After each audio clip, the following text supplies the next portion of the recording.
Good evening. On behalf of the Goldstein Program in Public Affairs, I'd like to welcome you to our event this evening. I'm Christine Wade, Associate Professor of Political Science and International Studies, and the curator of the Goldstein Program in Public Affairs. Before I introduce our speaker tonight, I just want to say a few words about Louis Goldstein and our program. Louis L. Goldstein was a class of 1935, was a longtime public servant to the state of Maryland, working in state politics for 60 years. He was also a member of the college's Board of Visitors and Governors and served as chairman of the board for 18 years. In recognition of his example of public service, in 1990, Washington College created an endowment to support the Louis L. Goldstein Program in Public Affairs. Through a series of lectures, symposia, visiting fellows, and other projects, the program seeks to foster awareness of how government works, or doesn't, right, and how policy is established. Over the years, the Goldstein Program has hosted journalists, political activists, foreign policy analysts, diplomats, military commanders, government officials, and of course academics of both national and international stature. Tonight, I'm especially pleased because I get to debut a brand new program for the Goldstein Program, which is the Young Alumni Speaker Series. We at Washington College are fortunate to have so many remarkable alumni who work in the field of public affairs, and the goal of the new series is to highlight their work and to foster relationships between our alumni and current students. And I'd like to thank those students who came out to the Alumni House to meet Dan for his tea and talk earlier. When we decided that we wanted to offer programming on what has turned out to be a pretty exciting GOP primary race, my thoughts immediately went to Dan Holler. Dan is a member of the class of 2005. He graduated with departmental honors following the successful defense of his thesis on the impact of education on political behavior, in which he utilized original survey research, listen majors, right? During his time at Washington College, he was an active participant in campus politics. He was a writer for, in my opinion, one of the best Elm columns that I have ever seen, and an intern in the Maryland General Assembly. I actually had the good fortune of getting to know Dan during a trip to Cuba for the Cuba Summer Seminar in 2004.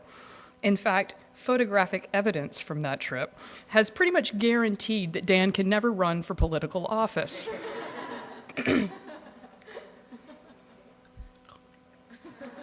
Dan is currently the Director of Communications for Heritage Action for America, where he's in charge of messaging, writes a weekly column, and spends a lot of time on 1090 WBAL radio. Prior to his current appointment, he served as Senate Relations Deputy, Assistant to the VP or Vice President for Government Relations, and Government Relations System Coordinator. And he's here tonight to talk to us about breaking all the rules in the GOP primary. I give to you our very own Dan Holler.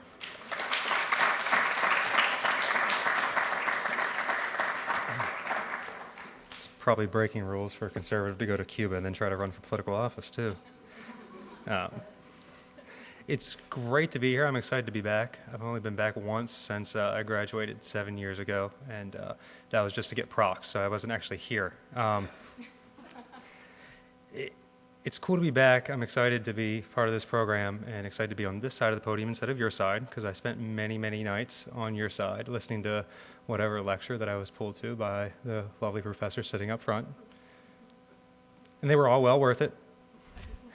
Nothing, okay. So when I came to Washington College for the first time I stepped on campus was in the fall of 2000. And I was a senior in high school, and that makes some of the people here feel very, very old. Some of you probably not so much. And it was in the middle of the Bush-Gore recount for Florida. And I don't think anybody realized it at the time, but it was truly a historic moment. I mean, we all sort of understood that it was historic, and we were witnessing something that had never really happened before, but we didn't really have a sense of what that meant, what the implications were. Now, contrast that to my first year here in the fall with September 11th. It was instantaneous. You knew exactly what the implications were. You understood fully that the political world, America in general, changed overnight.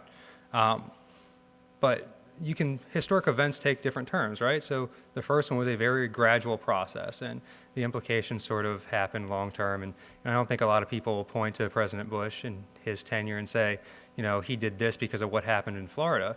But I think you could really make the strong case that, that recount, the close election, really influenced how he governed. He worked with Ted Kennedy, who is not known for being, a moderate by any stretch of the imagination to reform the education system. And I think that was in part of an effort to show the American people that he could say, despite this divisive election, I'm going to bring all sides together, et cetera. So we're witnessing sort of this long, drawn-out process with the Republican primary. And I don't think anybody truly understands how it's going to play out, what the implications are going to be on for the Republican Party, the Tea Party movement, the general election in November, or our political process as a whole. But it's playing out on television, it's happening very slowly. And what I'm going to suggest is that all the old rules that we've seen with the Republican Party and Republican Party politics and the nominating process have been broken. I'll walk through those rules, try to do it fairly quickly so y'all don't get too bored. And I'll give you a couple reasons as to why I think that's happening. And try to explain where we go from here, what happens next. If this thing would stay on, Professor Wade said I wasn't allowed to use a teleprompter, so I'm using this.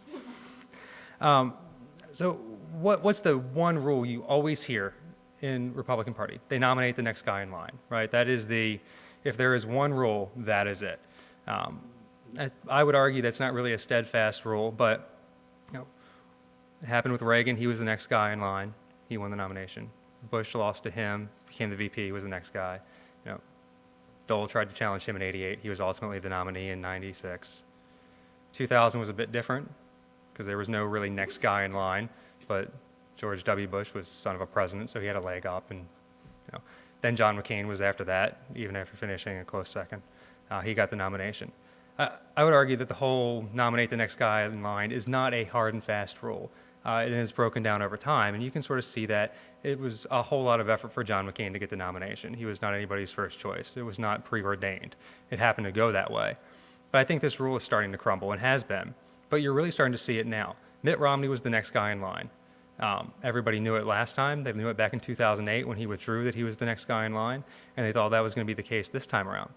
And what he discovered is that being the next guy in line in the Republican primary process now is not necessarily a given. He could have had it wrapped up.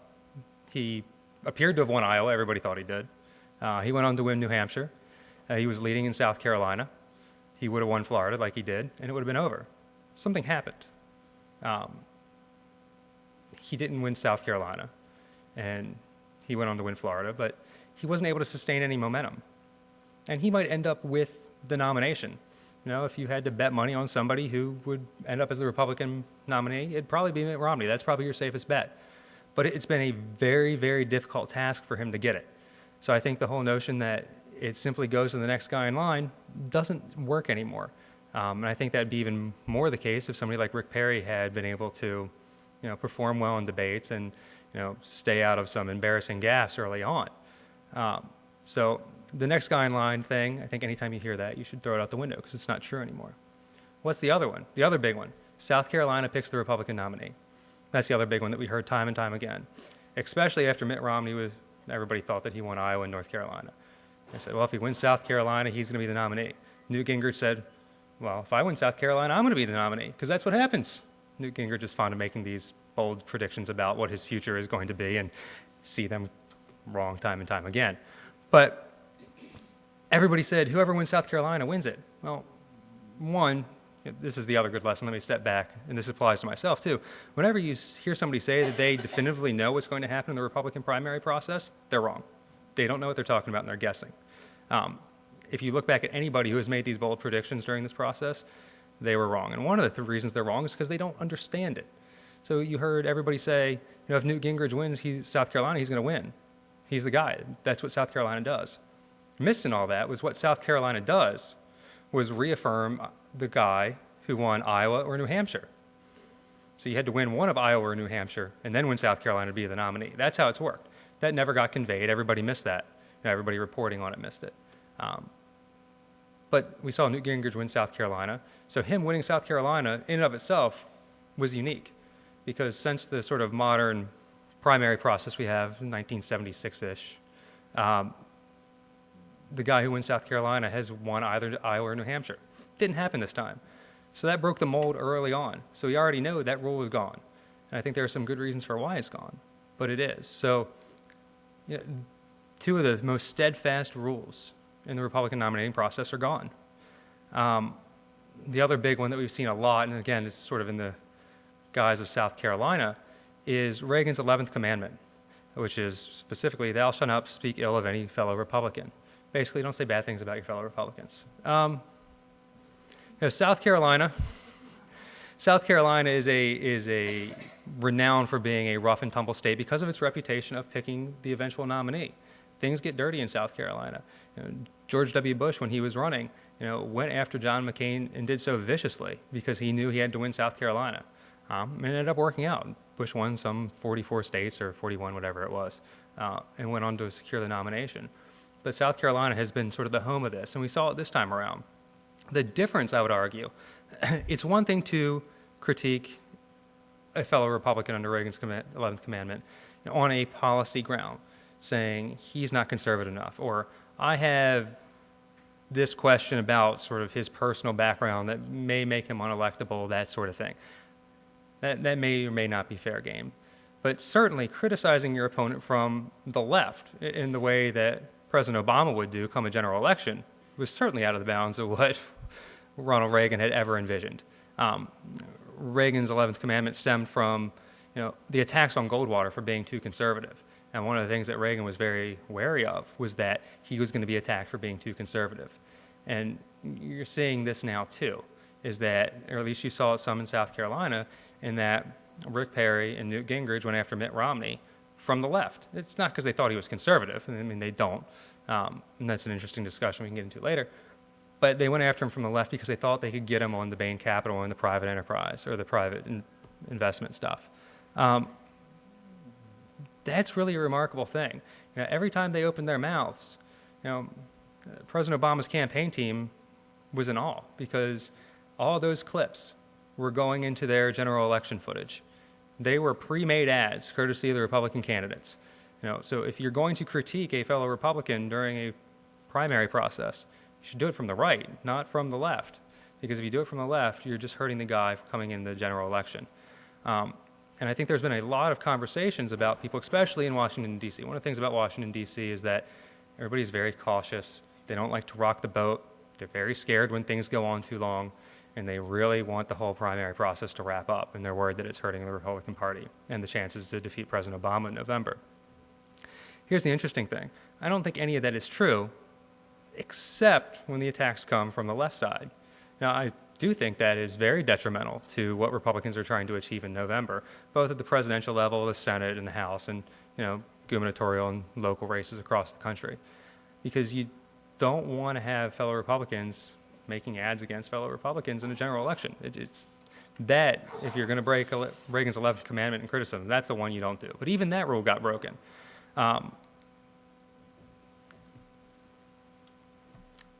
of the ones that's sort of not really talked about a lot wasn't necessarily breaking the rules, but it was what the Republican National Committee did back in 2010. And they changed the rules. And they changed the rules in such a way, they looked at the long primary fight between Barack Obama and Hillary Clinton. And all during that whole entire primary fight, Republican strategists and everybody were saying, this is it. They cannot possibly win the election after this bruising primary battle. They were wrong. Again, never listen to what any of these people tell you when they think they have it figured out, because a lot of times they don't.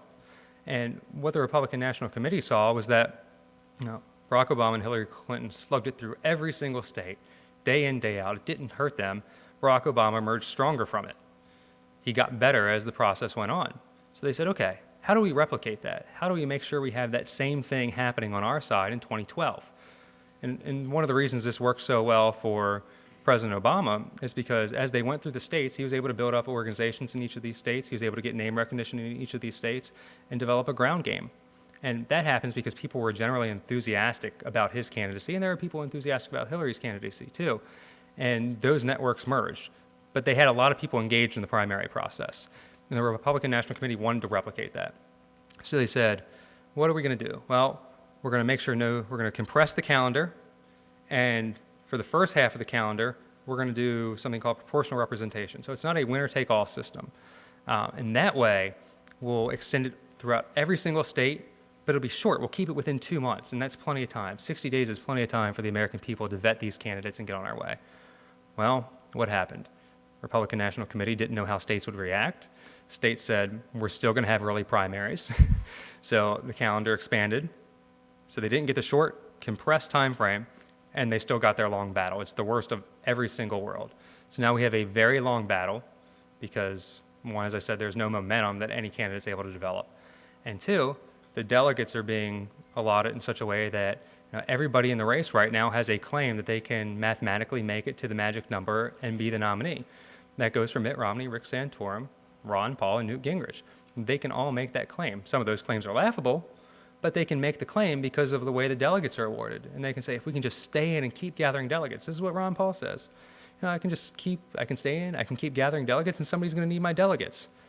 So inadvertently, the Republican National Committee changed the rules, and they've got themselves into the situation where they're in a long, drawn-out primary process that, they will not say publicly, obviously, that they want this to end, because that would be an indictment of the rule changes that they have and their inability to control the primary calendar.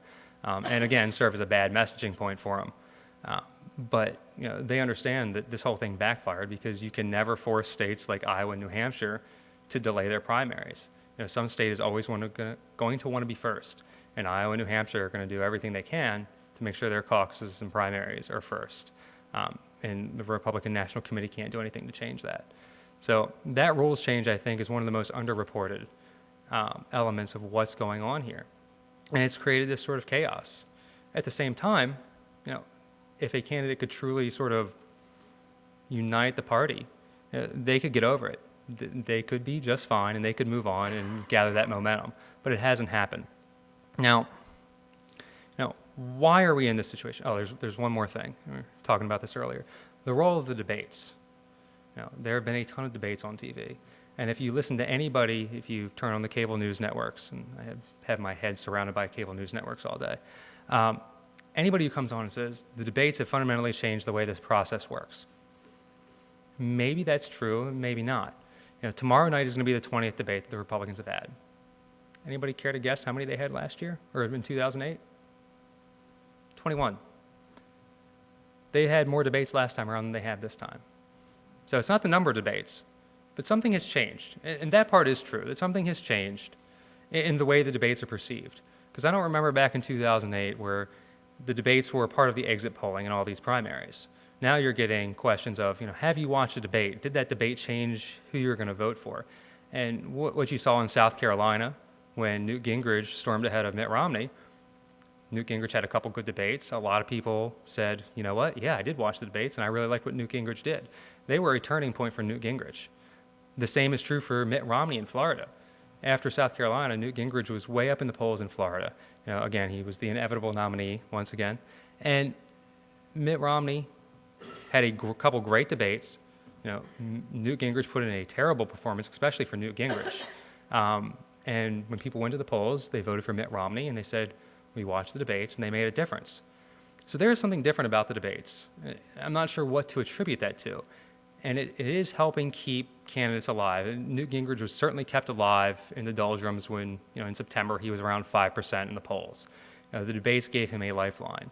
So they're having some impact, but it's not necessarily the number. It's the way people are reacting to the debates. And I don't think anybody fully has a grasp yet on why that has changed. Might be a good senior thesis project for somebody. The other thing that I think is also important, although I don't tend to put as much stock in it as others, is the Citizens United case. There's super PAC money flowing into all these races now. You don't have to do anything to have a super PAC. You just need to have somebody who has a lot of money that likes you, which, not a bad thing to have somebody who has a lot of money like you, I guess. Newt Gingrich, I think you can make the argument very, very strongly that, but not for the 10 million, numbers all blur together in Washington, I guess. The $10 million from the casino magnate that went into his super PAC, that would have been very hard for him to stay alive and fight through to South Carolina. So I think it has had an impact on him. I don't know as though you can say the same thing about Rick Santorum, though. I think Rick Santorum had a different game. He is much less running a national campaign than a sort of state-by-state grassroots game. And surely he's going to take the super PAC money, and he's happy with that, and he's happy to have his super PAC beat up on Mitt Romney or whoever else.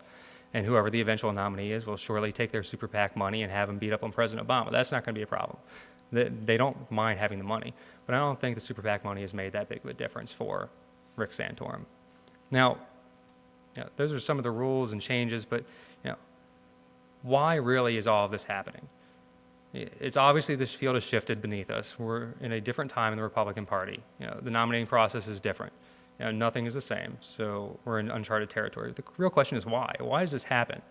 I would suggest, by and large, it's the Tea Party. Now, you will hear again, a lot of people say, the Tea Party has not had any impact. Just look at the candidates. There's no impact on these guys. There's no Tea Party candidate running for the presidential nomination, and the Tea Party has demonstrated it cannot do a national presidential election. I think that's right and wrong at the same time. I think you can make the argument that the reason the field is not settled and nobody can gain momentum is because part of that's right is that there is no Tea Party candidate. Rick Perry would have been that guy. Michelle Bachmann, obviously the Tea Party loves her. Herman Cain, the Tea Party was infatuated by him. Neither of those two were capable of running a national election. Each brought some very great things to the debate. And just look at Michelle Bachmann as a great example of this. She went into every single one of these debates and harped on three things. She wanted to repeal the president's health care law, she wanted to repeal Dodd-Frank, the financial overhaul, and she wanted to rein in the EPA, specifically the global warming regulations. Every single debate, she mentioned those three, time and time and time again. And you notice what happened? Every other Republican on the stage, maybe except for John Huntsman, embraced all three of those things. Even Mitt Romney, who a lot of people have questions about, he wrapped himself around those three arguments in trying to appeal to conservatives. So he was influenced, as was everybody on the stage, by Michelle Bachmann. Everybody had to come up with a bolder plan for tax reform since Herman Cain had 999. So they had an impact, but there was no candidate that could truly unite the Tea Party in a national sense. And that, except for Rick Perry, that is who everybody was excited for. That was their guy. And they were even willing to overlook some of the missteps when he started off. And, ultimately, you can't do well in these debates, especially when you're compared to somebody like Newt Gingrich or Mitt Romney, who was on cruise control at that time. And you have those sort of major gaps. It's very hard to sustain that momentum, though. And, a lot of people in the Tea Party really tried hard to hang on to him in hopes that he would turn it around. And, towards the end, he actually started turning better performances. He got better as he went along, but it was too late. So the absence of that national Tea Party candidate, I think, is one of the reasons we see this jumping back and forth. Think about it. We have had 5 different Republicans leading in national polls. 5. It is an unprecedented thing to see this sort of volatility. And it's because there is nobody right now who the Tea Party can look at and say, this is my guy. And I know there's the tendency to think that the Tea Party phenomenon is overblown. There are a couple reasons why it's not. Looking at the exit polling or the entrance polling, 2/3 of people in Iowa said they support the Tea Party, 51% in New Hampshire, 2/3 in South Carolina, 2/3 in Florida, 3/4 in Nevada. People who support the Tea Party are making up the bulk of Republican primary voters. They're having a huge impact. And they're also the ones who are still undecided about where they're going to go, by and large.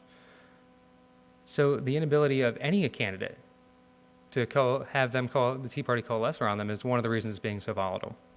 Now, why aren't any of these people appealing? I think that's one of the interesting questions. I think Mitt Romney's troubles are well known. I mean, he has a previous experience as governor of Massachusetts. He implemented a health care law that has some similarities with the president's health care law, even though it's at a state level. Just sort of that past has made the Tea Party skeptical. But think about this with Mitt Romney. He won Colorado last time in 2008 by 30 points or so because he was the conservative alternative to John McCain. This time, he lost Colorado by a similar margin because Santorum was the conservative alternative to Mitt Romney. Mitt Romney is arguably more conservative now than he was in 2008. So to say that the Tea Party has not had an impact on the Republican Party, I think is false, because while they don't have a candidate in the race, all the other candidates have shifted and become more conservative, and their views have become more aligned with the Tea Party. Now, it's just sort of a fact of politics when you have anywhere between half and 3/4 of the voters coming out, with those views. You have to be able to appeal to them, and you have to have your message resonate with them if you expect to get their votes. So Mitt Romney's problems are understood. Newt Gingrich has a similar problem. He has a past. He was obviously one of the leaders in the 90s when the Republicans took back Congress for the first time in decades. But that infamous ad of him sitting on a couch with Nancy Pelosi talking about the need to regulate global warming gases, is one of those things that the Tea Party just looks at and goes, oh, really? How could anybody make that decision? And candidly, the reason Newt Gingrich made that decision is because he thought that's where the political winds were going, and he was going to be on the cutting edge of it. And that's sort of where he was going. He thought that was the direction of politics. This is one of these things that they said Rick Perry was really good at, is that understanding where the winds were going and getting there ahead of time. So he looked like the guy who had always been there. And we didn't see that this time when he was running for president, but the guy has been governor of Texas for 11 plus years. He's a very adept politician. The really interesting ones for me from a Tea Party perspective are Ron Paul and Rick Santorum. Ron Paul is a libertarian, makes no bones about it. He is very outspoken. And I think a lot of people, when they think about the Tea Party, they say, yeah, that's, they're a libertarian movement. I think to some extent that's probably true, but it's not all the way true. I think a lot of them are very concerned about foreign policy too. And then anytime you see Ron Paul talk about foreign policy, he loses a good 3/4 of the crowd in any one of these debates. And I suspect that's probably true, across the spectrum. He sort of has this cap of, depending on where he goes, I'd peg it around 15% of people who just love him and will follow him to the ends of the earth and donate money to him and come out to vote for him. That's as high as he goes. He is sort of his own cause and not really a Tea Party cause. Now, Rick Santorum is trying to be the guy who taps into that. And, I think Rick Santorum's problem is that, and this is what Mitt Romney is trying to do, is tie him to basically the policies that George Bush implemented. And he was in Washington when the Republican Party spun off the tracks. He was part of the problem. This is the thing about the Tea Party that I think is also forgotten when you hear people talk about it. This was not a reaction to President Obama or President Obama's candidacy. It was prior to that. It was growing frustration over what Republicans were doing in Washington. So you think about the overspending Medicare Part D, the new prescription drug plan that passed back in 2003, the bridge to nowhere for any of you who know what earmarks are and that sort of thing. Yeah. So it was a anti-Republican movement that they had lost their rails. So Mitt Romney is going to try to say, Rick Santorum is a part of this. He was part of the problem. He's part of the reason you guys got started when I wasn't in Washington, conveniently enough. So each one of these candidates have really severe flaws in the eyes of the Tea Party, and that's why it's going to be so hard for them to overcome. Now, what everybody wants to know is, well, who is going to overcome it? What's going to happen? Who is going to be the nominee? And I don't think anybody knows. If they tell you, they're probably lying, or they're going to guess and they're going to be lucky, or maybe not. Again, I think odds are that it's probably going to be Mitt Romney. But if Mitt Romney loses Michigan next week, his home state, where Rick Santorum is polling well and ahead of him right now because of the blue-collar appeal, it's going to be very difficult for Mitt Romney to come back from. They're already downplaying expectations. Anytime you see a campaign downplay expectations, they're worried about something, and you're starting to see that now. You saw it with the Romney campaign during the 3 states, Colorado, Missouri, and Minnesota a couple weeks ago. They said, oh, we don't really need to win any of these. Rick Santorum's been spending a lot of time there, downplaying expectations. So you're starting to see that some. He does need to win Michigan, though, to prove that this is not going to go on forever. I think he can lose Michigan and still win, but I think if he loses Michigan, it's going to be a very, very long time before he wraps it up. Because if Rick Santorum can win Michigan, I think it may be, in effect, a two-person race. Now, Rick Santorum has his own problems. He has to prove that he can beat Newt Gingrich, and I think he also has to prove he can beat Newt Gingrich in the South. One of the concerns I think a lot of people have, and I think Rick Santorum's campaign has this concern too, is that they say, well, we can win in the Midwest, we can win in the Rust Belt, we're conservative, we might be able to win Republicans in the Northeast because we're from Pennsylvania, but they don't know as though their brand of Republicanism plays well in the South, and that's a hurdle for him, and he has to figure out how to overcome that. So I think what Mitt Romney's people would hope is that Gingrich stays in, Santorum stays in, and they sort of divide and conquer some of these smaller states without any of them getting momentum. But I don't think any of that is a guarantee. A lot is going to happen depending on what happens next week. If Mitt Romney wins Michigan, he's going to win Arizona. That allows him to say, look, I have my momentum back. And that's something that nobody's been able to establish to this point anyway, is momentum. If he can carry that momentum through Super Tuesday, I think it gets wrapped up pretty quick. Otherwise, we are going on for a very, very long time. And it's interesting to see, I think from a political science standpoint, what would be really interesting to see is a one-on-one between Romney and Santorum. Because Romney is definitely running the national campaign. He has the money, he has the ground game, he has the organization to be able to do this. So he is running right now like he would if he were running for president of the United States. It's that sort of organization in place. Rick Santorum doesn't have that luxury. So he is running a very, intensely focused state-by-state local effort. I mean, that's something you cannot do in a presidential campaign, obviously, because everybody votes on the same day, but you can do it in the primary process. So there are two very, very different models. One is massive organization, one is concentrated, selectively targeted. And to see those two models go head-to-head is a fascinating experience, or it would be fascinating to watch, again, because I don't think we've seen it in the nominating process. It's going to be one of those new things to watch and see. And, if Rick Santorum can take the fight, say, into June, there will be somebody next time around, whether it be in 2016 or 2020, that tries that very same model. So you could very well be looking at two different models of how Republican campaigns are going to move forward. Now, I think, the big question that always comes up, and I'll stop after this and hope you all have some questions, is what happens if it does go into June and July and August and you get to the convention? There are a lot of talk. There's a lot of talk in Washington on the cable networks and a lot of hush talk, among, this sort of establishment Republican class about, well, what happens if you go to a brokered convention? And these are sort of the days of old, the smoke-filled rooms, people going behind closed doors. By very definition, one of these conventions is, these conventions are full of people who have gone up through, whether it be the Republican or Democrat Party, they've paid their dues within their party and worked their way up. They are the Republican Party. They're not the voters. They're sort of the establishment. They're the people that control the backgrounds, whether it's at the state, local, whatever level. There are some conservatives who say this is the only way we can get a good candidate out of this mess. That's coming from conservatives.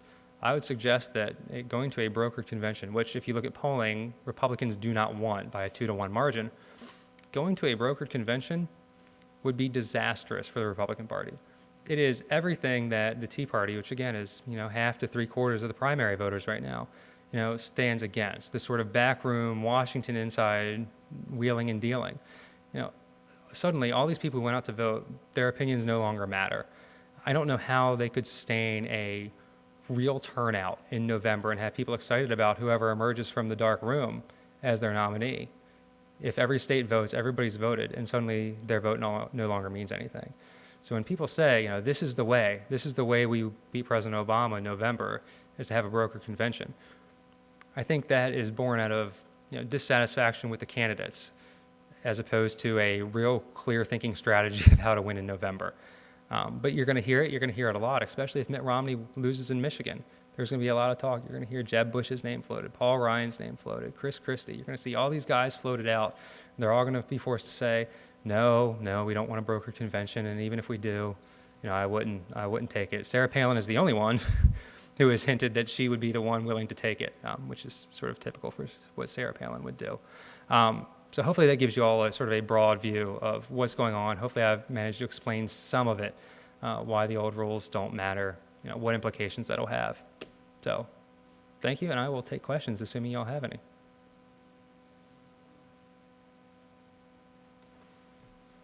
Joe. How will the Republicans overcorrect after this episode of primaries? You described how they tried to adjust to replicate the Clinton-Obama.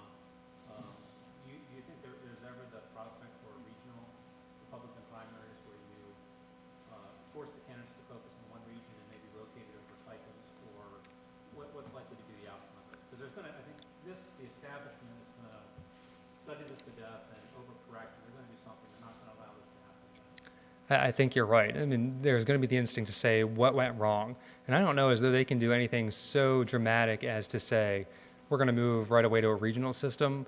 What I do think they can do is say, it's time to get rid of the caucuses. Every single caucus that we've had or almost everyone, from Iowa to Maine to Nevada, have had counting problems. And that does not look good for a party who is saying, we're trying to restore fairness to the election. Whatever they're trying to say, their inability to count votes at the state level does not bode well. So I do think you're going to see a big push to get rid of the caucuses. Now I don't know how Iowa would go along with that. I suspect they will be very unhappy about that. And if that does come to pass, I'm sure they will ask to be the very first primary to make up for it, which will then in turn make New Hampshire very upset, and you set off this domino. But I think if we see any push in the rules change, it's going to be on the caucus side, at least this time around.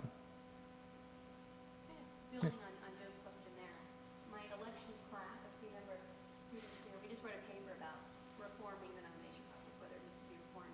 But when I think about you talking about what the RNC did in 2010, it brings up sort of that classic dilemma, the classic sort of tension between the party insiders and the voters. And what I see happening is the voters among GOP primary voters, they don't like being told that Mitt Romney should be the nominee, and they have their doubts about it. So I think this process is not just as much that there's no Tea Party to galvanize them. It's more that it's, there's something very elitist about the process there. So I'm wondering, what your take on all that is, what rank and file voters are saying. I think the message they're sending is, don't tell us who we should be voting for. This should be a more democratic process. And I think that that's actually talking about the kind of reforms where you have fewer caucuses, and I think that might not sit well with many people. No, I agree. I don't think, right. No, I think that's exactly right. I don't think voters would take kindly at all to the RNC saying you need to change the way you do it. States will become very protective. But I think on your broader point, there is certainly, and I would attribute this to the Tea Party because they are, more vocal in the sort of anti-establishment rhetoric as opposed to, what Republicans, even conservative Republicans have been. I mean, conservative Republicans generally have been okay to some extent going along with, what the Republican establishment or the Republican arm has decided to do. I mean, they protest a little bit, but not much. We see much more of that, obviously, with the Tea Party. And I think it's that instinct, that new, fresh voice into politics, saying, I don't like the way this is happening. This way hasn't served us well in the past. Why are we going to keep listening to you if you've let us off the rails? So that's a very powerful voice. I think the point about Rick Perry is that, he was not preferred by anybody inside of Washington, as far as the establishment Republican goes. So had he been able to perform adequately, I mean, not even well, just adequately, I think, right. I mean, had he been able to do the bare minimum, certainly he could have performed great in the Washington establishment. The Republican establishment would not have liked him just because of the message he came in with, sort of burning down Washington. If you're the establishment in Washington, you don't want anybody to burn down Washington. So had they had that person that really spoke to their views, I think they would have been fine all rallying behind it. But you're exactly right. They don't want somebody to say, this is the guy, this is the person we need to line up behind, because that is the exact opposite mentality that they have. I'm just curious. I was to ask a question. Brittany, did you see? I saw a hand coming. Oh. We have one back there. Is the Heritage organization looking at Tea Parties and studying any of that, or are you just focusing on craziness in Washington? Fortunately, I only focus on craziness in Washington, which is enough to keep track of. But, I do think one of the things that's been interesting to watch and observe about the Tea Party is that you have people in Washington now who are much more open to hearing the ideas of the Heritage Foundation. Not only hearing them, but taking them seriously, because they realize that the people who are, going out and marching and, people who identify themselves as Tea Party are really looking for solutions. It's not, just sort of this anti-government, anti-President Obama, anti-establishment rhetoric, although there is that. They also want solutions. So they want to be able to have solutions that they can say, look, this is a solid solution. I got it from the Heritage Foundation. It is good. Don't worry about it. It is as conservative as it gets. So from, sort of an institutional perspective, it's been great because there are a bunch of people out there who are looking for conservative solutions. And, if you're a conservative think tank, that's a gold mine for you.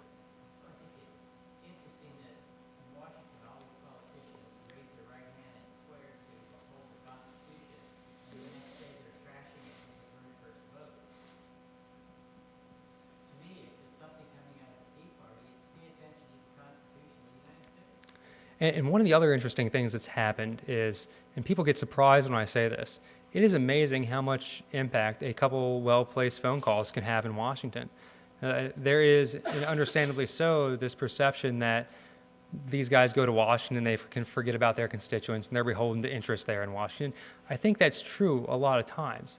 But if they know their constituents are paying attention, they act differently. We had Heritage Action did a sort of a analysis of some votes, some amendment votes, and on cutting spending early on in the new Congress.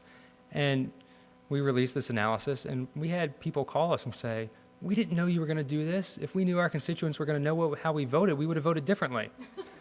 Yeah, I mean, exactly. So, constituents paying attention to what's going on in Congress can have a big impact. And it doesn't seem like a couple phone calls can make a difference, but if you call and your neighbor calls and your coworker calls and their aunt calls, and suddenly this office has 4, 5, 6 calls on the same issue, they go, oh gosh, what's happening? We actually have to figure out what's going on. So it's been refreshing to see that people are becoming more engaged and more active, and it really does have an impact on what goes on in Washington. Let me ask you a more policy question, if I may.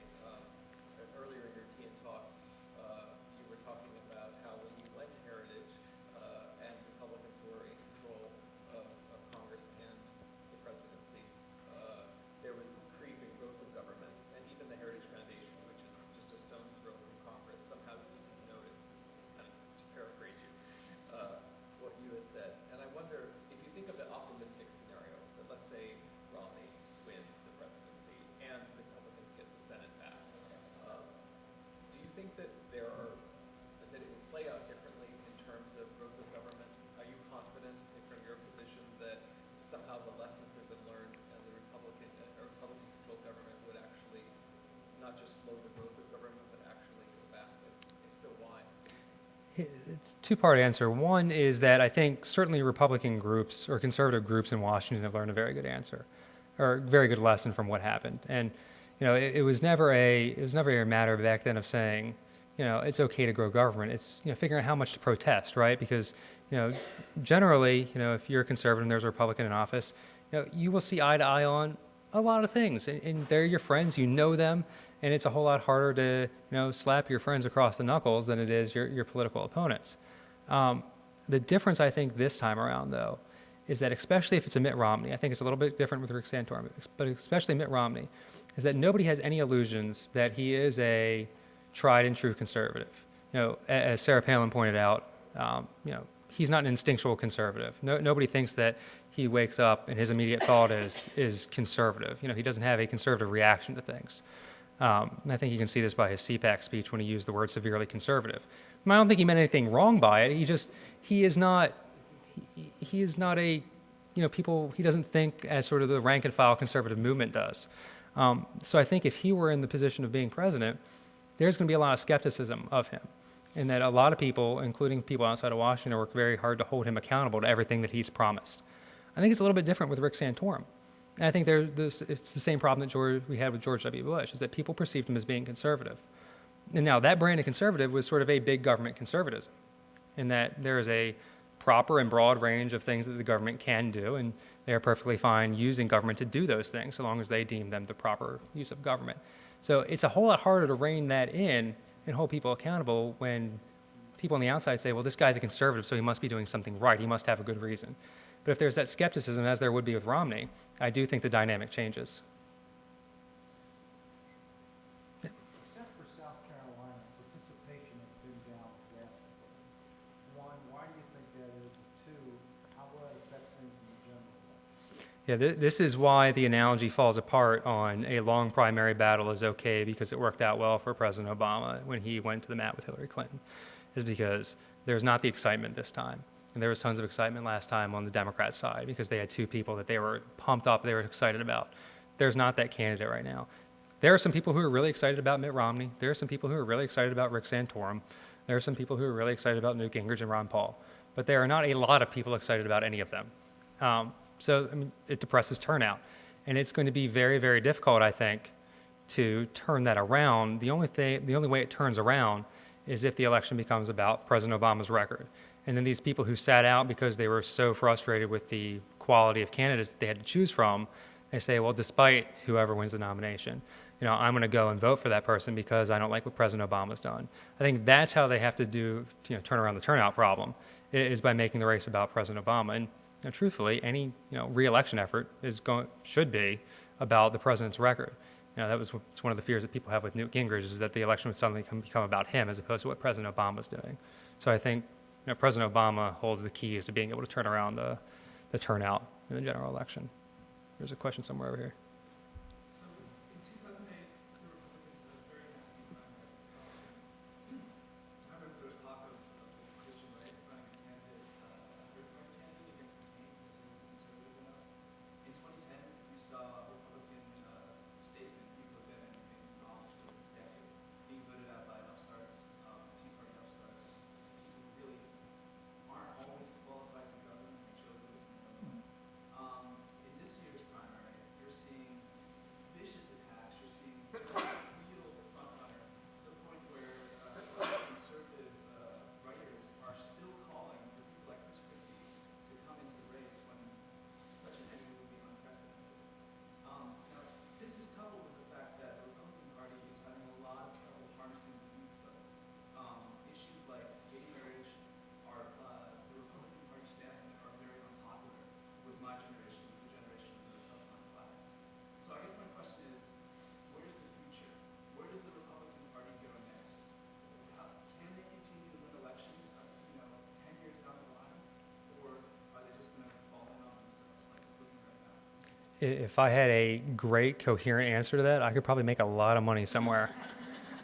I think generally what the Republican Party needs to do is appeal to the economics and the political landscape and the sort of the broad economic landscape and say, look, we've seen what has happened over the past 3 years. That has not worked. And that's one part of it. They also have to present a coherent solution. I don't think anybody should give them a pass and say they can just run as the party that's running against President Obama. That's not what they need to do. They need to embrace the sort of bold, visionary, this is what we believe America is. This is how we're going to get there, and that's why you should vote for us. They do have this issue, like you pointed out, on social issues. The social issues play, the way the Republican Party has traditionally handled social issues plays really well to one part of their base. It also has the tendency to alienate some. I don't know if they can bridge that gap, whether that's something they can do consciously or whether that is sort of taken care of by society and how it progresses over the coming decades. I don't think there's a good answer to that. It is interesting, though, it seems to be, at least in 2016, jumping ahead to the next primary season, for Democrats, there does seem to be a new litmus test on the Democratic side, and that's of gay marriage. If you look at Cuomo up in New York and O'Malley in Maryland, it almost seems inevitable that whoever runs for the Democratic nomination next time is going to have signed a bill, legalizing gay marriage, or will be vocally in favor of it, and that's something that President Obama has not done. So there is now at least creeping into the Democrat side that social test. But it is interesting, and I think the Republican Party works best, and I think this is Mitt Romney's strong suit, is if they're appealing on economics. Because ultimately, unless there is some random, maybe not so random, maybe quite predictable, but some flare-up between Iran and Israel in the coming months, and even that will have economic implications because of oil. But it's going to be a domestic, economic-focused thing, and I think that plays on the Republican strong suit if they say, we learned our lessons from what we did wrong, here is our vision.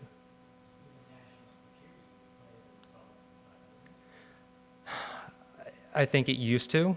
I think that it's going to take a lot of work, and I don't think it's necessarily wrong, but I think it's going to take a lot of work for a Republican nominee to make the case to the American people that Barack Obama has been bad for national security.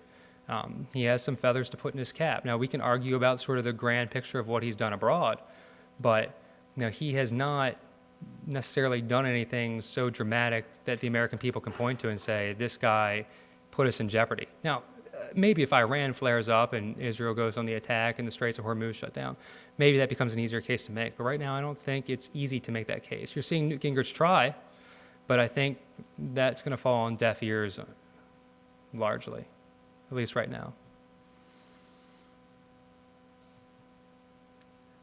Yeah.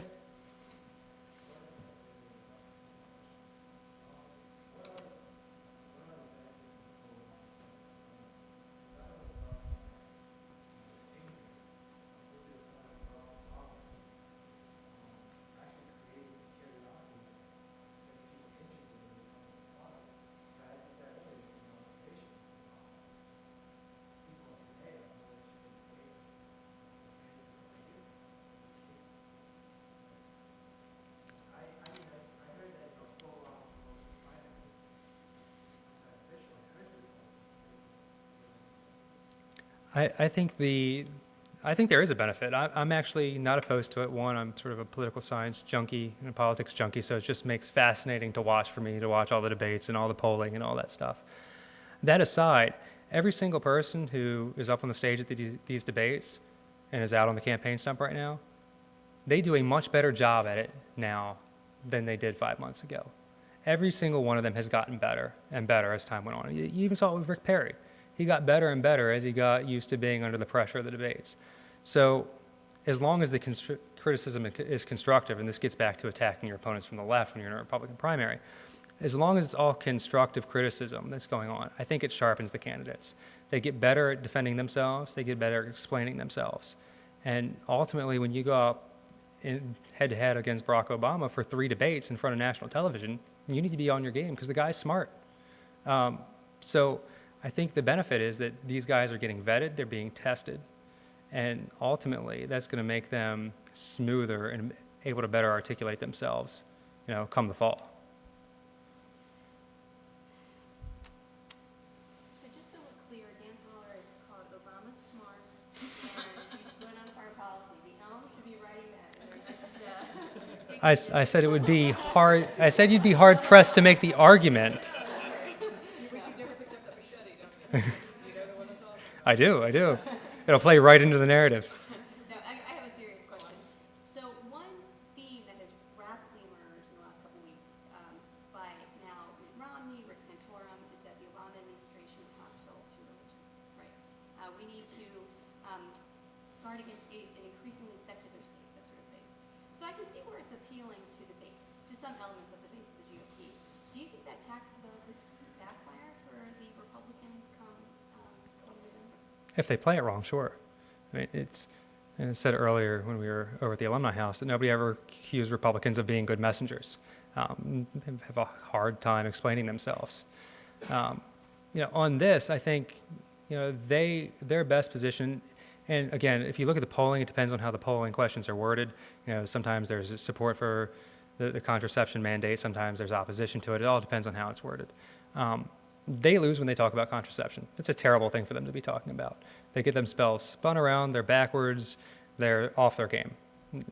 Just a bad thing for them to do. If they're talking about the proper role of government, what the government should be telling people, what the government should be forcing private companies to do, that's where they are on a stronger footing. Because ultimately, if they're smart, they're going to tie it back to the president's health care law and say, a majority of Americans still want this law repealed. And now we're seeing what happens with this law. The president can go in and decide, insurance companies, you have to supply this product for free. Oh, and you might also have to supply this one and this one and this one. They can make the case that we have opened up a Pandora's box where an administration can decree to insurance companies what they have to provide as far as benefits go for free, not even paying for it, but for free. And I think if they tilt the argument in that way, that plays into their strength about the proper role of government. But if they keep it on the contraception level, it's not a good argument for them. I think even on the Republican primary level, it's not as strong of an argument as if they make the broader case and about the health care law. Let me ask you a question about the healthcare law. Sure. The idea for the individual mandate, you know where I'm going. I absolutely know where you're going with this. Right. It's a softball and yet it's all hard at the same time. Right? But the idea for the individual mandate stems from the Heritage Foundation. So how and when did Heritage decide that this was no longer a conservative policy? They realized they were wrong. I mean, flat out. Flat out. Heritage is wrong. It does. I'm happy to provide content. I wrote many Elm columns not knowing what to write about, so hopefully this helps. No, But when did you learn you were wrong? it predates me, but they've admitted they were wrong. It was the wrong policy. I mean, this is earlier, I think at the Alumni House, I was talking about this sort of constant tension between people in politics, lawmakers who actually have the job of governing versus outside organizations who have sort of the job of setting down, very clear principled policies and saying, this is what a conservative policy on healthcare looks like, et cetera. When you see these sort of things happen, I think that's where outside organizations get more into a governing mindset, is how can we make something work as opposed to laying down actual principles. And I suspect that's probably what happened there. And when sort of the inside detailed stories that, during that time, there was no legal center at the Heritage Foundation. They had since gotten a legal center, and Reagan's former Attorney General, Ed Meese, chairs that up. And, as they went through and started talking about things, they realized, you can't do this. This is not constitutional. It is not in the Constitution. Interestingly, they drew a different line at the state level, right? Because states have police powers, whereas the federal government does not in this sense. So states can compel somebody to purchase a product. That is constitutional. It's not constitutional for the federal government to go. But I think, broadly speaking, they were wrong, and they've admitted they're wrong, and glad I wasn't there when it happened. But you're their spin doctor. I can say that Heritage Action never... That's what I'm saying, you're the director of. Heritage Action's only 2 years old, so I don't know. No, I guess my question was whether or not the decision was really that it was wrong, or whether or not conservatism in the United States had evolved beyond such a policy being acceptable. Do you know what I'm? No, I think it can be both, right? I don't think they have to be mutually exclusive. I think you can say that conservatism is evolving, and I think any good think tank worth their merits is constantly reevaluating, what is happening, what the current laws are, ways to improve things, way to make things function. If that doesn't happen, then nobody should ever donate money to a think tank. So I think there's that constant evolution. I also think that conservatism has evolved as well, which is good. I think that's healthy for people to continually reassess what they believe and how that has a practical impact on everything that happens. The individual mandate bill was conservative conception as against a very liberal program, a single-payer program, right? So it was developed as an alternative, something that was very, very liberal. And so I think we just need to keep that context in mind. And under a single-payer system, there could be all sorts of negative things in terms of ration, in terms of government mandates and things of that sort that take place under the single-payer when the government provides all that other. So I think it's important that we contextualize what the movement that certain was doing. Well, and right, and that's why there is this. So if you had lawmakers in Congress propose this and say, this is our alternative, that may be one thing.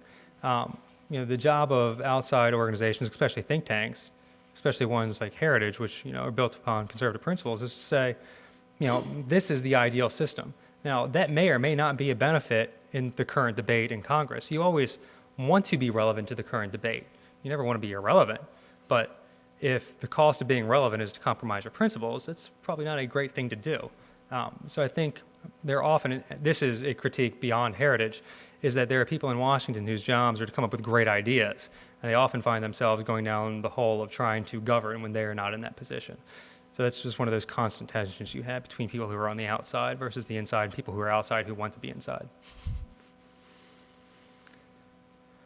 Heritage wants to go back to a smaller government, more things being decided at the state level. To me, that individual mandate is about personal responsibility. Step back towards a smaller government, people take responsibility for their own lives. I think the problem was when it starts being imposed at the federal level, that's what makes it unconstitutional. The idea was right, wasn't it? Yeah. Individual responsibility is the way we should be going. Yeah, I mean, so that's exactly what Mitt Romney would say, is that it's all about individual responsibility, and we have the ability to do that at the state level. You don't have the ability to do that at the federal level. From my personal perspective, I don't necessarily agree that any element of government should be able to force me or compel me to buy a product or a service. Yeah, I mean, I live in Maryland, so I'm not exactly living in a place that best represents my political views, but there is certainly an argument to be made, and it's right that states have different powers than the federal government. And I think it's an open question. And this is Mitt Romney's challenge in the Republican primary process, is that he hasn't convinced primary voters that what he did in Massachusetts was conservative. We have time for a final question. Do we have a final question? A question about the freshmen and Republicans that came in the last election. They likely to be kicked out in this election in terms of pickup clubs and take over Washington. Or do you think that there'll be more action? It's really hard to get a grasp on what's going to happen with the House of Representatives because of redistricting. I have not found anybody who has really fully understood how this impacts the races, in part because some of the redistricting is still going on. Florida just finalized their map the other day. So that shuffling is making it hard to figure out what happens with the House. There are some House freshmen who will lose their seats because they've been redistricted. Some are going to lose it to Tea Party challengers, because this is one of the things that people don't appreciate what happened last time, is that a lot of people got brought in this Tea Party wave in 2010. Not all of them were real Tea Party conservatives. They got ushered in. They were more of a Republican establishment figure that beat out a Tea Party challenger in a primary because people weren't paying attention to it. So some of those people are going to have primary challenges again. Others are, depending on how the national race goes, may find themselves losing. I think by and large, the ones who came that have been really good, and there's a good group of people who are here, and they're supplementing some of the really good people who are already here, and they're working closely together to make sure that they all, do the right thing and they don't, start acting all Washington on us. I think by and large, most of those guys are going to be safe, and hopefully they have some more people like them come in. I'd like to thank you all for coming out tonight. I can't even talk anymore, I'm so tired, what a long day. Please join me in thanking our speaker tonight, Dan Holler from the class of 2005. Thank you so much for coming over from DC today. Thanks.